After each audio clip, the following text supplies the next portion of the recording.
Top of the morning to you. Welcome to our special coverage of Russian invasion of Ukraine. I'm Olumide Macaulay. The headlines: Russian envoy denies plots to attack civilian ships and to blame Ukraine. Foreign policy advisor to France's President Emmanuel Macron claims China is delivering military equipment to support Russia. Plus, Ukraine to consider Black Sea ships as carriers of military cargo. Thank you for joining us. In an apparent about-face, Russia's ambassador to the U.S., Anatoly Antonov, claimed Russia has no intention of targeting civilian vessels in the Black Sea and to blame Ukraine. He was responding to media questions about comments made by the National Security Council spokesman Adam Hodge on Wednesday. Hodge also claimed Russia has laid additional sea mines in the approach to Ukrainian ports. Anatov added that attempts by the U.S. to attribute the preparation of some sort of attack on civilian vessels to Russia is pure fabrication. He said in his words, it's especially indicative that the administration intensifies with such insinuations on the eve of major international fora. He may have been referring to the second Russia-Africa summit scheduled for the end of July in St. Petersburg and the upcoming BRICS heads of state meeting in August. A top French policy advisor is claiming that China is delivering military equipment for Russia's use in Ukraine. An advisor to French President Emmanuel Macron made the claim at the Aspen Security Forum.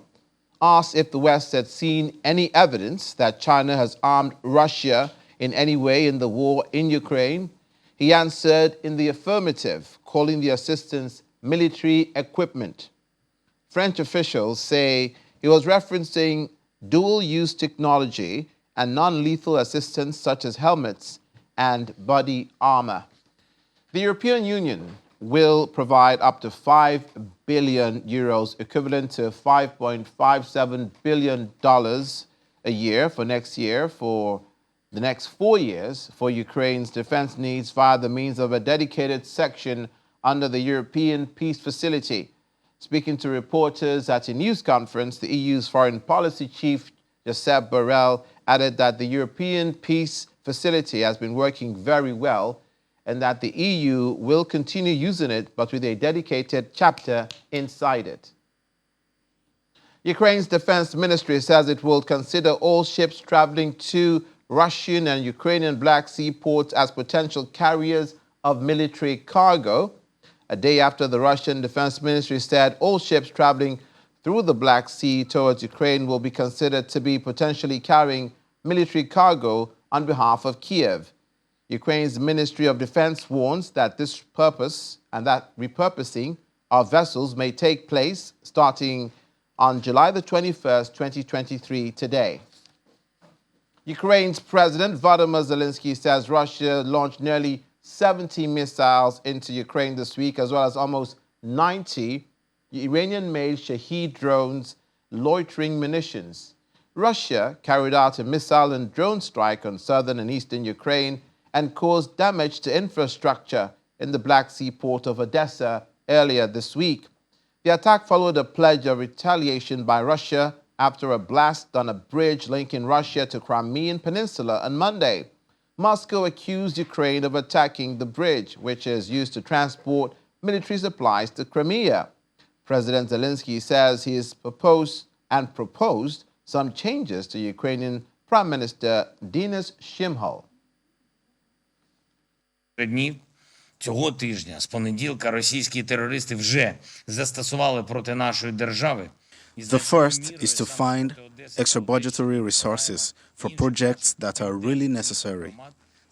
Second, I asked the Prime Minister to consider replacing the Minister of Culture and Information Policy of Ukraine, Oleksandr Takshenko. Everyone understands what we are talking about. Cobblestone streets, city decorations and fountains can wait. Victory goes first. Ми максимально активно працюємо з партнерами заради додаткових комплексів ППО. President of Ukraine, Volodymyr Zelensky. Now, people living in villages near Poland's border with Belarus say they could hear the noises of military exercises just a few miles from the border. The head of the village of Kolpin Ogrodnikny, Agata Morris, reported noises of shooting and explosions and said she and other people in the area were afraid of the possibility the war in Ukraine will spill over to Poland. Another heard helicopters hovering overhead, which he says fly all the time in the area, making the windows of the house rattle.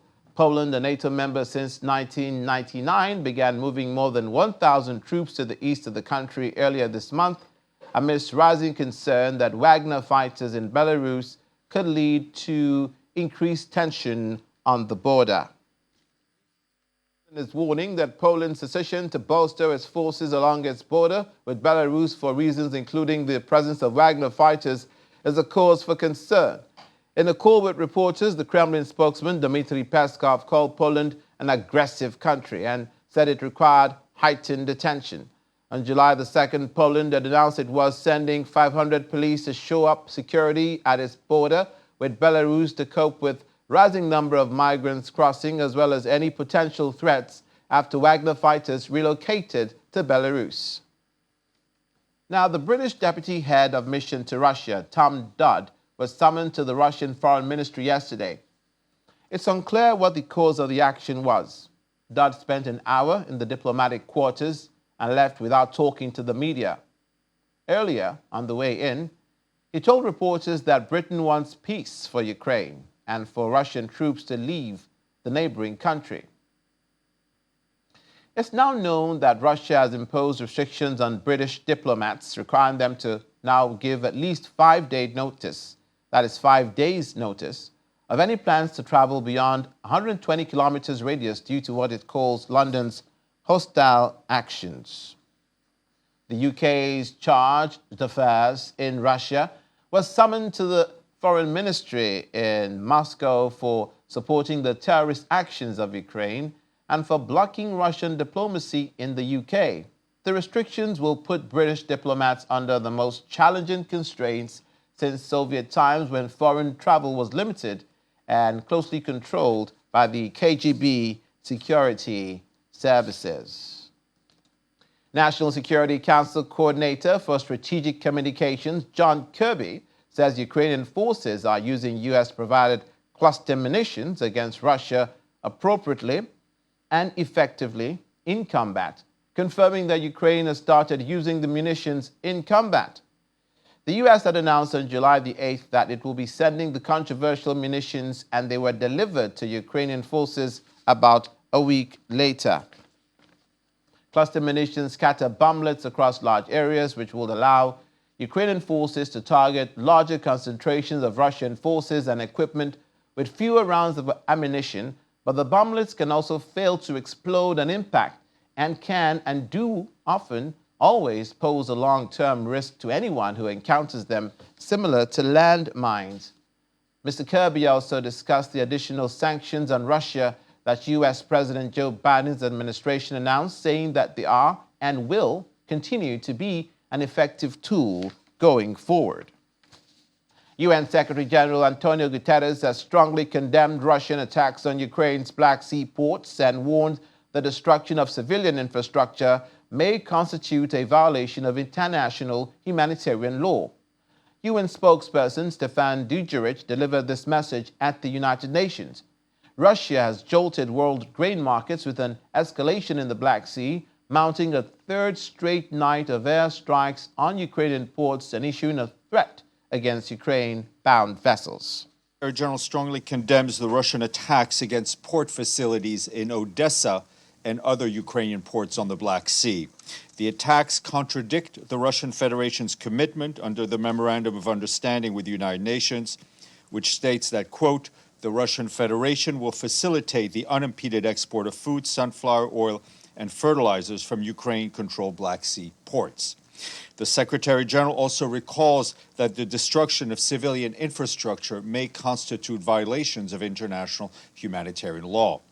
These attacks are having an impact well beyond Ukraine. We are already seeing the negative impact on global wheat and corn prices, which hurts everyone, but especially vulnerable people in the global south. For his part, the Secretary General will not relent in his efforts to ensure that Ukrainian and Russian food and fertilizer are available on international markets as part of his ongoing efforts to fight global hunger and ensure stable food prices for consumers everywhere. We saw the Russian statement yesterday about threatening ships in the Black Sea. We saw the Ukrainian response today. All of this is taking us further away from our efforts to reopen these lanes and to get everything that we need out to market, which is Ukrainian and Russian food and fertilizer. The Secretary General will continue his efforts, but we also need to ensure that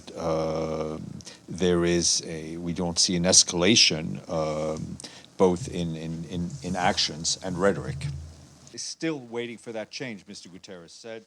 Ukrainian Foreign Minister Dmytro Kuleba is calling for the restoration of the Black Sea Grain Initiative to meet the challenge of global food insecurity. He was speaking during a two-day trip to Islamabad. And regional and multilateral issues of importance. Land corridors cannot export full amount of cereals available for export. This is the issue, which means that prices will go up because of the shortage of delivery.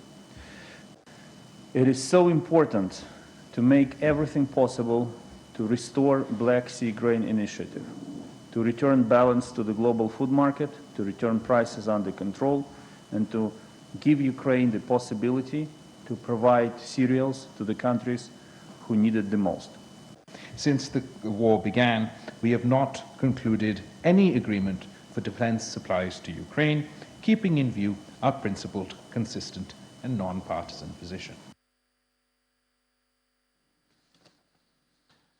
Now let's speak to the head of sector, National Institute for Strategic Studies in Ukraine, Mr. Ishak Oleksiy, head of sector, joining us from Dnipro. Good morning and welcome to the program. Good morning. It certainly is good news for the Ukrainians that the West and the allies of Ukraine continue to promise aid and deliver on those promises as they go along. But there's the 4-year in anticipation financial assistance that has been promised to Ukraine. Does this reinforce opinions that the allies or some of the allies are not doing enough to ensure that this war ends quickly enough, and projecting as far as 4 years ahead is not in the interests of Ukraine or Russia or anyone if this war continues? Yes, there are some problems with weapons for Ukraine. It's not so big problem for support. Really, Ukraine gets a lot of support, and in fact, Ukraine military and civilian possibilities now may be equal to Russian when it goes to the war. But as it goes to weapons, really, Ukraine does not get the weapon necessary for quick victory, for quick deoccupation of territory. In fact, weapons that Ukraine now have allow Ukraine to wage, to say, World War I war with Russia, like entrenched war on the same position for a long time. But it's difficult to break through Russian defenses that Russia created for almost a year without long-range missiles. And without aviation, and also the big problems is that Russia created a lot of minefields, and we still need some some tools to demand the territory to break through these defenses. So yes, situation is problematic, but it's not. But it is not the end of the game. The counteroffensive of Ukraine continues, and it has some victories and some progress. So it's too early to say about end of game and moving to some other solutions like negotiations or something like this or armistice. It's too early to talk about it. Okay, so you answered concerning the counteroffensive. So let's stay with that. What is your estimation of the counteroffensive as it stands? Do you think there's a stalemate now, officially, as it were? Or do you think that these gains that are very slow will continue to get better as it goes along?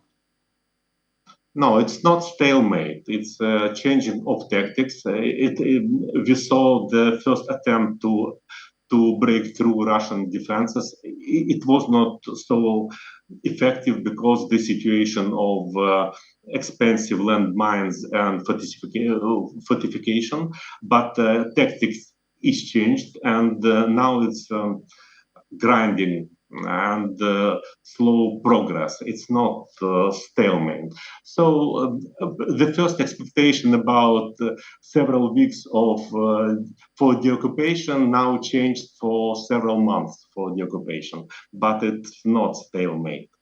Can you tell us what the general perception is of the use of the cluster munitions vis-a-vis the fact that President Putin has threatened, saying that those munitions should not be used as supplied by the US and that they have their own stockpile of cluster munitions? Are Ukrainians okay with a cluster munition angle? I don't think it's completely okay, but I have to say that Russia uses cluster munitions for many years, from 2014 when Russian invasion started, and also Russia used cluster munition in this phase of the war. So it's not something new for Ukraine to counter this problem. But Ukraine did not have cluster munitions. Cluster munitions is really a problem for after war cleansing, because it's like mining.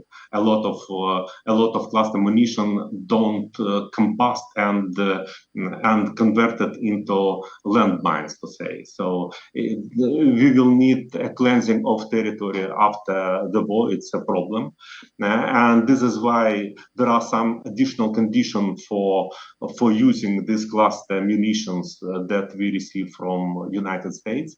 And also it's not clearly a game changer, and it's to say forced step and forced decision, because deficit of regular munitions. There is a situation now when munitions of our partners from stores are depleted, and the new production is not full-fledged. So it means that the United States and European Union just started to produce new munitions, and there is a temporary deficit. So it's a substitute for regular munition. It's not very good, but still it's better than nothing. The Poles are reinforcing their border security on the eastern part of the country with Belarus, but Wagner fighting group, nor Belarus, nor even Russia have indicated that they could be a threat to Poland. Are the Polish being unnecessarily antagonistic when they begin to reinforce those areas, which is why the Russians have said that, in their view, that Poland is very aggressive in this regard? The fact that the Wagner fighters are in Belarus, does it mean that they are a threat to Poland?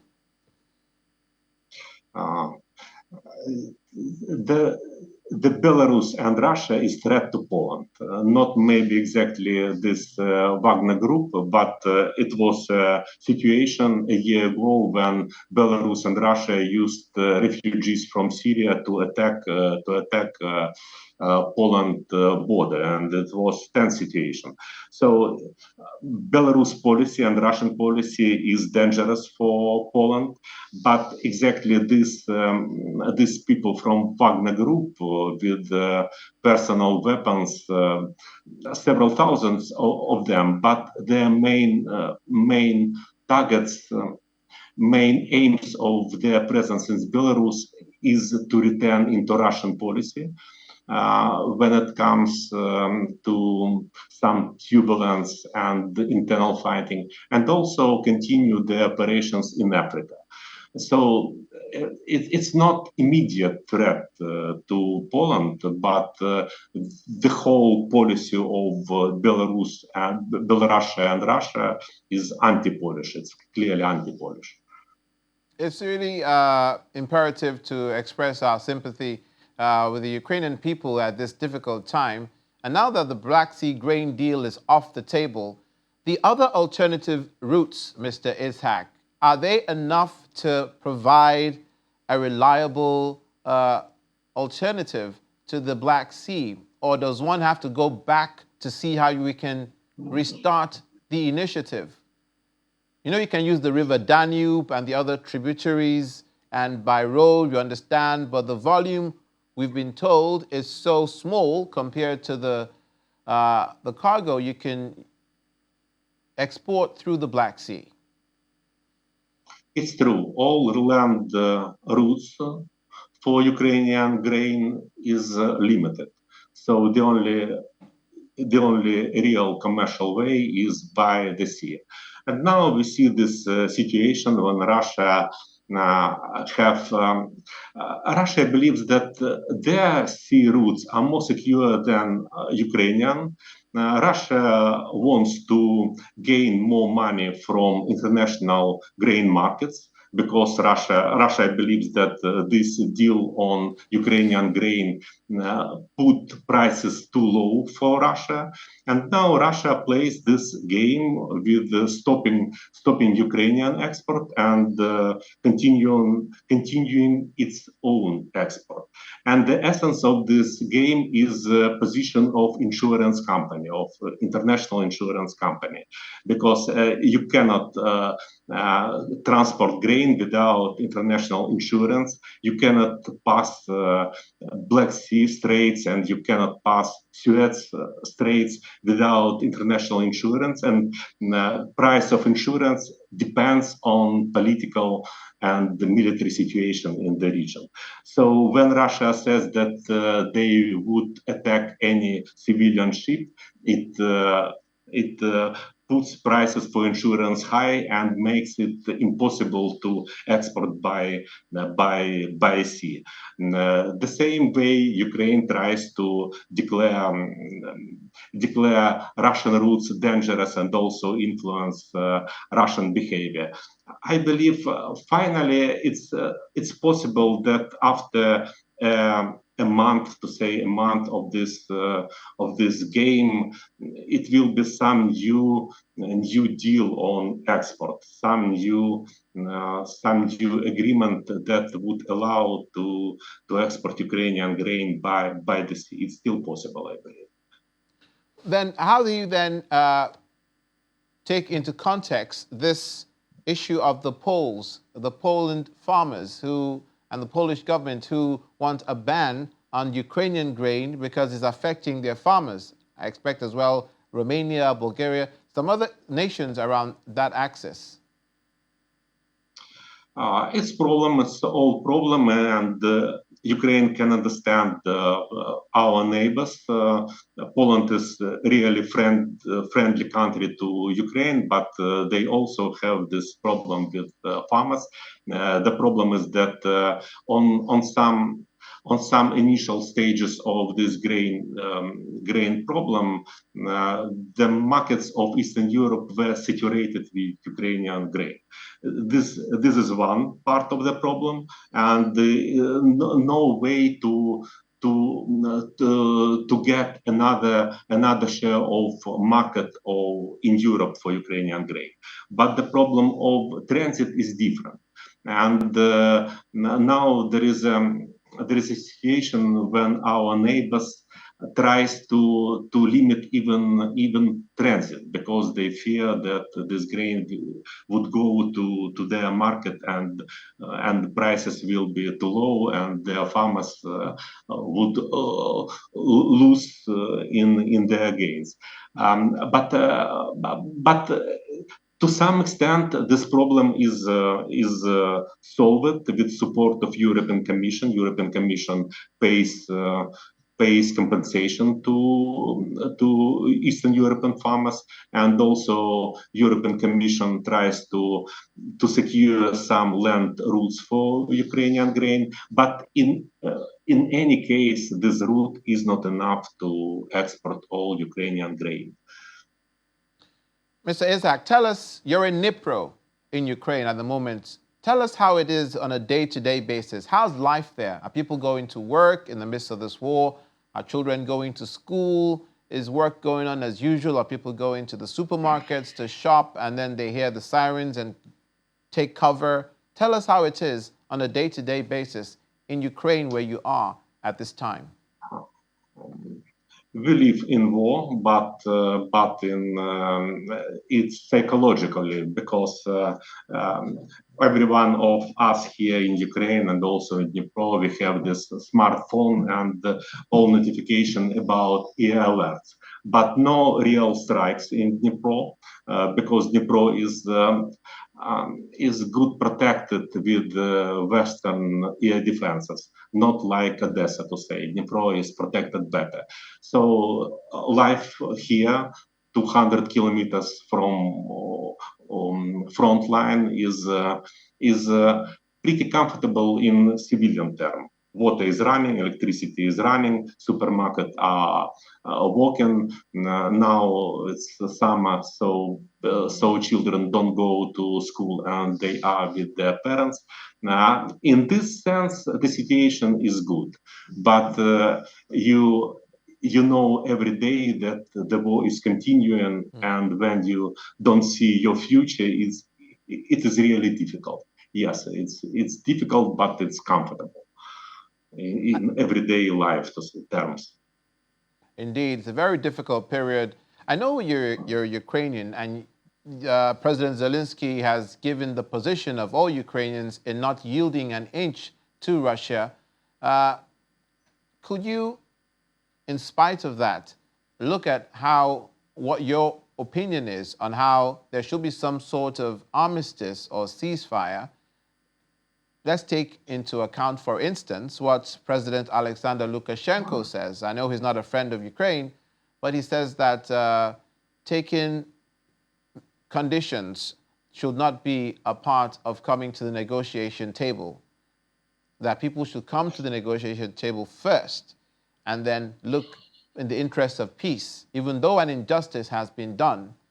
Is there any sort of sense in that, to begin to negotiate without Russia pulling out its troops in the interest of peace, not to accede anything to Russia? Lukashenko is not authoritative politician here, so no one listens to him. But you are right that a lot of our international partners hint on armistice, on some negotiation, and so on. But the matter is that conditions should be ripe. They should be admissive for negotiation, and not now. Not until counteroffensive have a chance. And to say what I would say, anyone who proposes armistice or proposes peace negotiation have to think about what to do with such things as Zaporizhzhia nuclear power plant. which is the biggest in Europe and under Russian occupation. What to do with it? What to do with millions of Ukrainian citizens on occupied territories, and what to do with all economic assets and the personal assets on this occupied territory. And until there is no way to solve these problems, not even armistice is possible. So, not now. Yes, it seems that many people think about it, but not now. It's not. No one sees conditions for this negotiation right now. Okay, then, if the war continues to be protracted, we know that Russia has a significantly larger army than the Ukrainians. And we have seen their defense minister, Sergei Shoigu, speaking of recruiting even more. I think we have something in the neighborhood of 1.5 million reservists or the general infantry soldiers, or something to that effect. If, for instance, the cluster munitions begin to be used by Russia as well as Ukraine, does that mean that you have to look for alternative ways of keeping casualties down on the Ukrainian side so less Ukrainian soldiers are incapacitated in this war?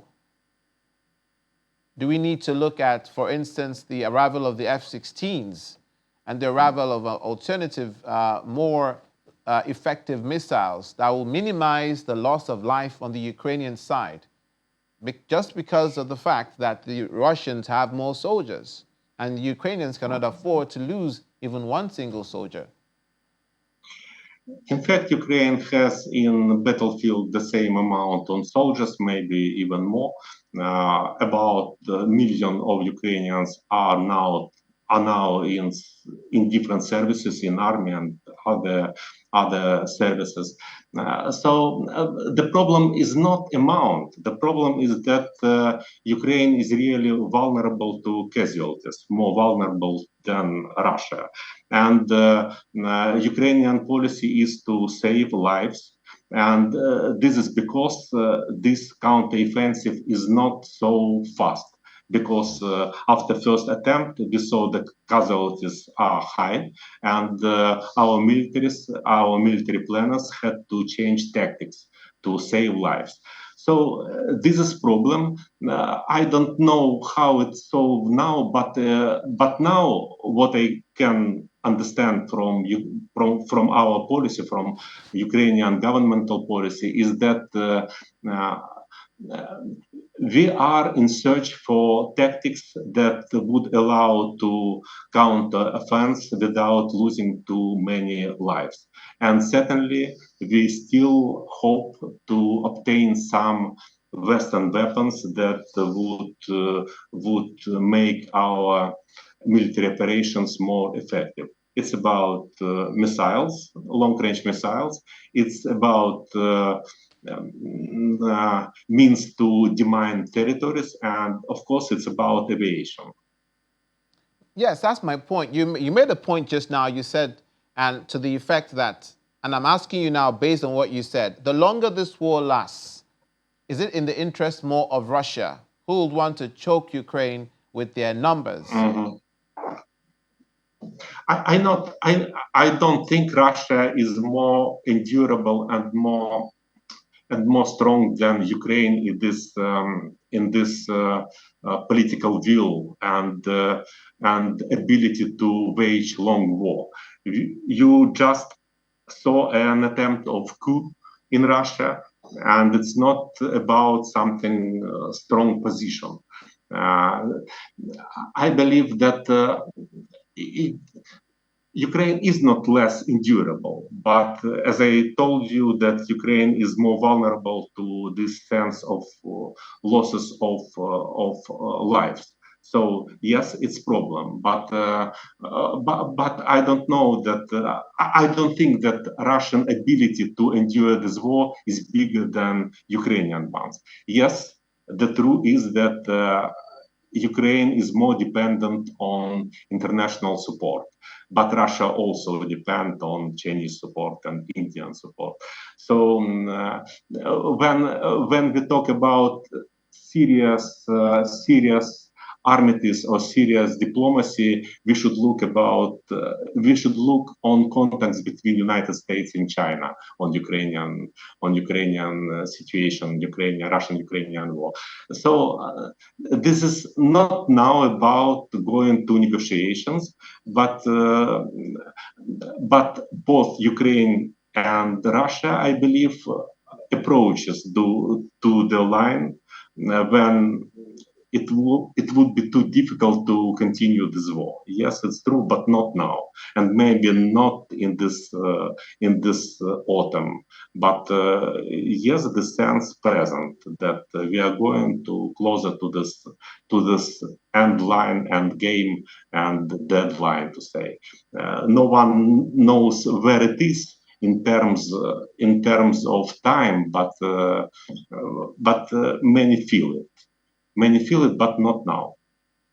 Finally, many countries have imposed sanctions on Russia. Russian assets around the world are threatened in the countries that the allies have a preponderance. Do you think more sanctions will help to force Russia to see things Ukraine's way? Yes, sanctions may be effective, but now new wave of sanctions would be effective to close gaps in previous sanctions, to say, because Russia found ways to get what they need in terms of technology and what they need in terms of export. So now it is important to close these gaps, close these possibilities to continue Russian energy export and also get technology. The latter is more important. It's more important to stop any technology that Russia may use in military production. Yes, it still continues, but new sanctions, it's difficult to imagine what it might be. The main problem in terms of sanctions in broader term is devising an international tribunal for investigation of Russian military or for Russian war crimes, and also ways to use Russian freezed assets to rebuild Ukraine. It may be more important, and I told you about this stopping gaps in previous sanctions as to technology, military technology. Indeed, they are trying to evade those sanctions as the sanctions are being implemented. Thank you so much, Diakoyu, Mr. Alexei Ishak, who is the head of sector, National Institute of Strategic Studies, Dnipro in Ukraine. Thank you. When we return, Belarus shows more video purportedly of Wagner fighters training troops near Polish border. Details in a moment. Please stay with us. You're watching our special coverage of Russian invasion of Ukraine. Welcome back. The Belarusian Defense Ministry says mercenaries from Russia's Wagner Group have started to train Belarusian special forces at the Brest military range just 5 kilometers east of the border with NATO member Poland. Minsk posted pictures and videos of masked Wagner instructors, their faces covered in accordance with the mercenary group's rules, training Belarusian soldiers with armored vehicles and what appears to be drone control. Poland, a former Warsaw Pact member, which has been a full member of the US-led military alliance since 1999, said it's prepared for various scenarios, and it is also monitoring the situation at the border with Belarus. At least 19 people, including 5 children, were wounded in a Russian strike on the Ukrainian city of Mykolaiv on Thursday, according to regional governor Vitaly Kim. Russia attacked the southern port city for a third successive night in what appeared to be the worst assault yet. Several apartment buildings were left with charred fronts and broken windows, and parked vehicles were damaged or destroyed. Days after Russia abandoned the UN-brokered deal to let Ukraine export grain, news signals that Moscow is willing to use force to reimpose its blockade of one of the world's biggest food exports set global prices soaring. The United States is imposing new Russian sanctions targeting 18 individuals and dozens of organizations aimed at blocking Moscow's access to products that support its war. According to the U.S. Department of the Treasury statement, these sanctions are designed to reduce Russia's revenue from the metals and mining sector, undermine its future energy capabilities, and degrade Russia's access to the international financial system. Now, we will be speaking with Ini John Mekwa, our business correspondent, who brings us up to speed in how the world of business is affected by this war in Ukraine. Ini, good morning. Good morning. The Council of the European Union decided to prolong restrictive measures targeting specific sectors of the economy of the Russian Federation. Yeah. Now, this seems to be the playbook at this time. Yes, it Are seems these so. sanctions enough to deter Russia? Well, Or one should just continue to well, it looks like keep your fingers crossed? Just continue to keep our fingers crossed because, I mean, the sanctions are almost as long as the war. And we'll still see Russia find ways. Yesterday, we talked about their digital ruble as a way, you know, to have international transactions in spite of the restriction.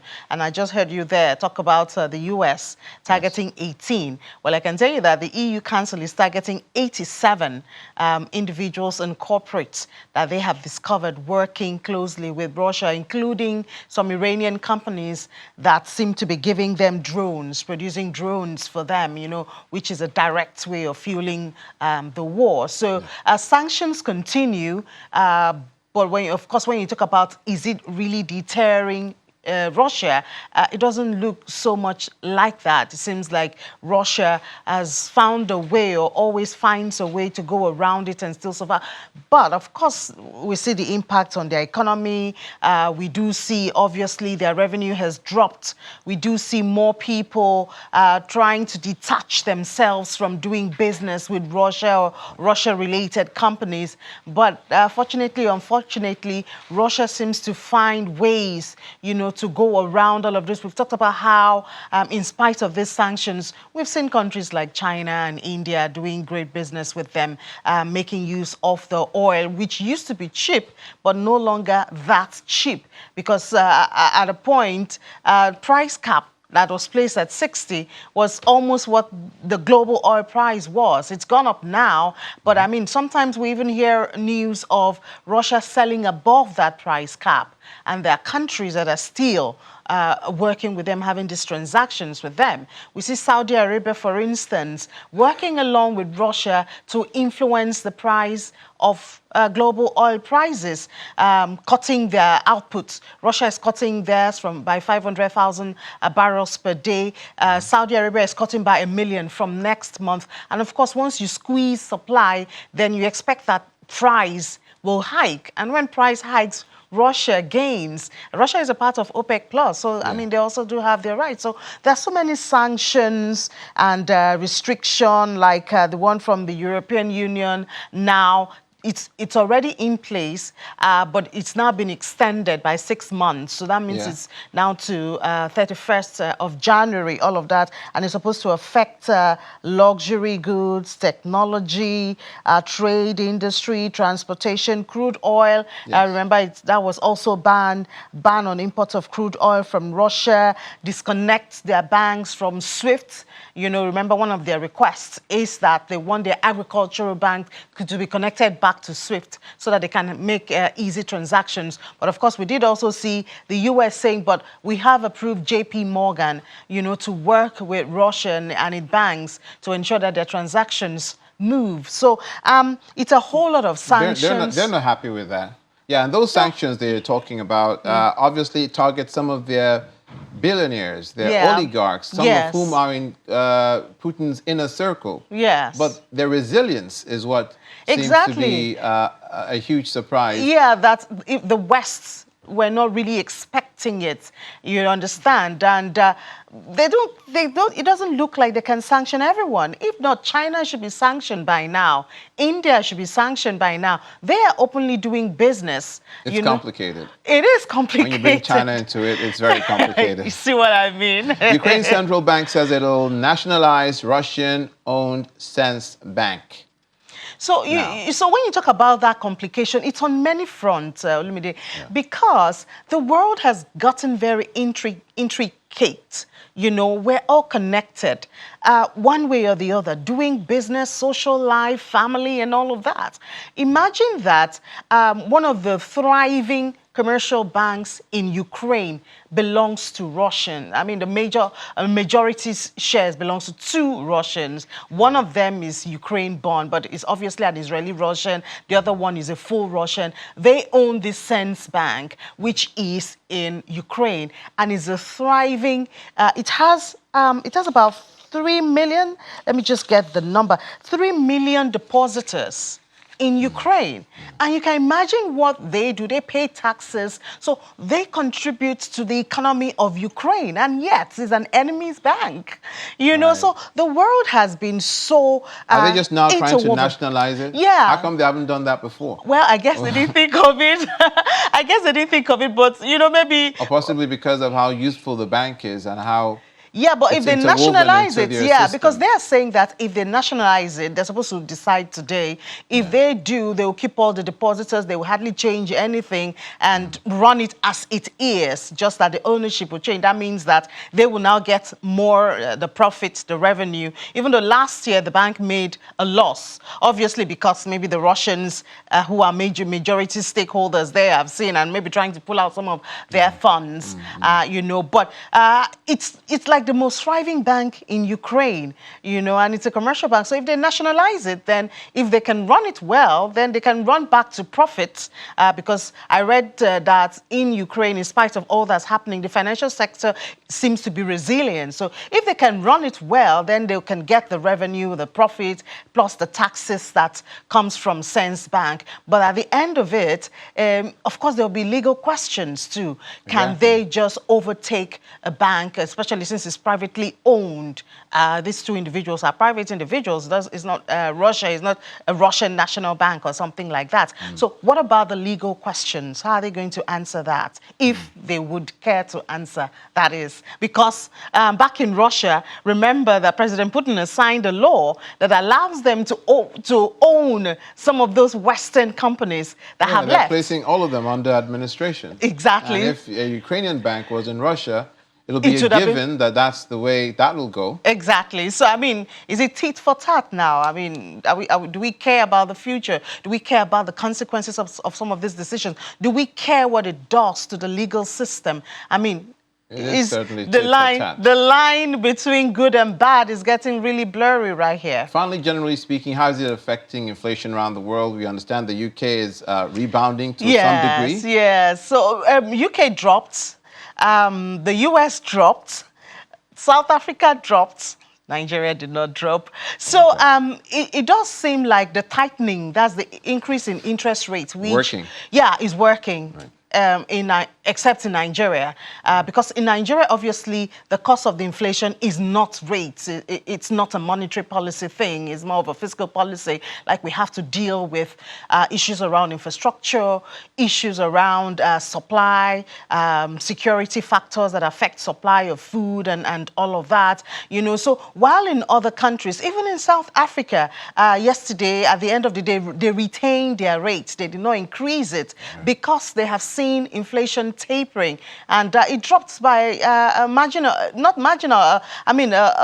impressive percentage, just like we saw in the US, a whole percent. We saw also in the UK, but UK, it doesn't seem like they're resting yet because they have a target of 5%, but still around 7.6% or something. Yes. You know, so they still want to get to their target. But it's giving them a breather. Well, maybe, yeah, because I mean, mortgage payers in the UK are really the ones feeling it because it's something that they have to keep paying every month. And so once the rate goes up, that means what you're paying next month will be different from what you paid last month. And, you know, these are the people that are not very high up there. That's why they're still paying mortgage. But inflation seems to be tapering, even though economists are saying we shouldn't hold our breath and expect that CBNs will begin to, you know, reduce their rates and all of that. But obviously in Nigeria, we have the MPC coming up next week on Monday, and decision day is on Tuesday. But saying that our inflation has not tapered, we don't know.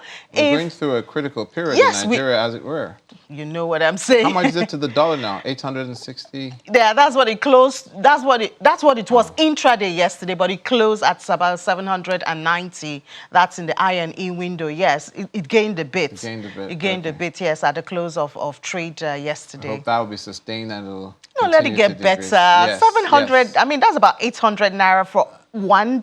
That's incredible. That it is. Thank you, Ini. Thank you so much. Ini John Mekwa, please join her on Business Morning after this program. After the break. And we will not go to that break. We'll just go to our next story, where the 5 Central European countries want a ban on Ukrainian grain to be extended at least until the end of the year. In May, the European Union allowed Bulgaria, Hungary, Poland, Romania, and Slovakia to ban domestic sale of Ukrainian wheat, maize, rapeseed, and sunflower seeds while allowing transit of such cargo for export elsewhere.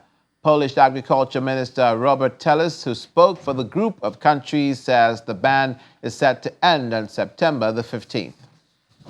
Finally, Russian President Vladimir Putin has approved Arctic LNG, the second first-line departure via the Northern Sea route from the Murmansk region to its future production site on the Gaiden Peninsula.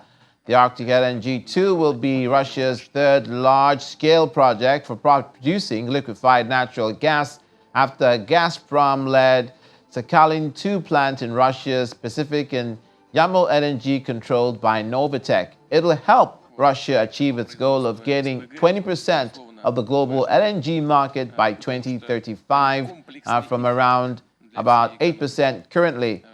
President Putin, the ultimate decision maker in Russia, pays special attention to energy projects in the country. Russia heavily relies on oil and gas production, while Moscow is focusing on developing its own know-how at a time of Western sanctions. And this obviously another get-out-of-jail card for Russia as it continues to look for ways to circumvent and evade the Western sanctions of the allies of Ukraine. That's where we leave it for today's edition of Russian Invasion of Ukraine. I'm Olumide Macaulay. Many thanks for watching. See you next time and have a good weekend.